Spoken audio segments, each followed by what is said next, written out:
মনোবীক্ষণ polyclinic, চিকিৎসার জগতে এক দশক। এখন এখানে সব বিষয়ে ডাক্তারবাবু একসাথে তলায়। ফোন করুন 7477999515 এই নম্বরে। আজ আড়ি তো কাল ভাব, তৃণমূলের অন্দরে এখন এটাই চলছে। কয়েকদিন আগেই মুর্শিদাবাদ লোকসভার প্রার্থী নিয়ে ক্ষোভ জানিয়েছিলেন বিধায়ক নিয়ামত শেখ। রেশ না কাটতেই আবু তাহেরের হয়ে প্রচারে নামলেন নিয়ামত শেখ। কি এমন ঘটল যাতে রাতারাতি এই ভুলবদল? উৎসবের মরশুমে বস্ত্র প্রতিষ্ঠান কাভেরি নিয়ে এলো শাড়িতে buy two get one free. এছাড়াও থাকবে কেনাকাটায় গোল্ড কয়েন অফার এবং নিশ্চিত উপহার। তাই সঠিক দামে ভালো মানের কালেকশন পেতে আজই চলে আসুন কাভেরিতে। বিদ্রোহের অবসান, হরিহরপাড়ায় দেওয়াল লিখনের মধ্য দিয়ে আবু তাহের খানের হয়ে প্রচার শুরু করলেন বিধায়ক নিয়ামত শেখ। বুধবার সকালে মুর্শিদাবাদ লোকসভা কেন্দ্রের তৃণমূল প্রার্থী আবু তাহের খানকে সাথে নিয়ে তুলি হাতে দেওয়াল লিখলেন হরিহরপাড়ার বিধায়ক নিয়ামত শেখ। 10ই মার্চ প্রার্থী ঘোষণার পর থেকেই প্রার্থী নিয়ে অসন্তোষ দেখা যায় বিধায়ক নিয়ামত শেখের মধ্যে।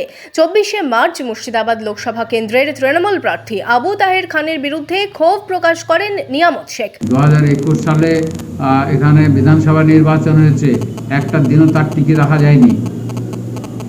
আবার আমাদের 2023 সালে এখানে তিস্তর পঞ্চায়েত নির্বাচন হলো, একটা জায়গায় টিকে রাখা যায়নি। তবে সেই ক্ষোভ দূরে সরিয়ে প্রার্থীকে নিয়েই একই সাথে দেওয়াল লিখনের মধ্য দিয়ে ভোট ময়দানে নিয়ামত শেখ। বিধায়ক জানান, দলীয় প্রার্থীর হয়ে দেওয়াল লিখন শুরু হলো। কয়েকদিনের মধ্যেই সমস্ত জায়গায় এই দেওয়াল লিখন শুরু হবে।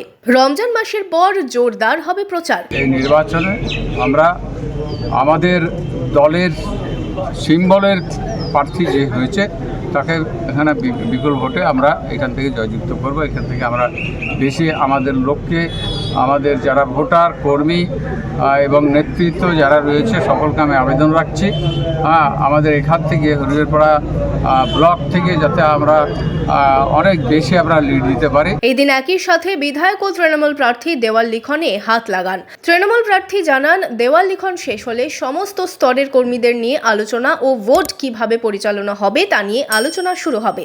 আজ দেওয়াল লিখন শুরু হলো এবং আজকের পর থেকেই সব জায়গায় দেওয়াল লিখন কয়েকদিনের মধ্যেই, আশা করছি আমরা 5 থেকে 7 দিনের মধ্যেই আমরা গোটা হরিহরপাড়া বিধানসভার দেওয়াল লিখনটা কমপ্লিট করব এবং ইতিমধ্যেই তারপর প্রত্যেকটা পঞ্চায়েত ভিত্তিক কর্মীদেরকে নিয়ে আলোচনা, যারা ভোট করে বুথের কর্মী, বুথের নেতৃত্ব দেন, অঞ্চলের নেতৃত্ব দেন, প্রধান মেম্বার, পঞ্চায়েত সমিতির কর্মকর্তা, সকলকে নিয়েই আমরা এই ভোট প্রচারে নিজের ছোট ছোট ইনডোর আলোচনা আমরা শুরু করছি। Bureau report, imagine community media.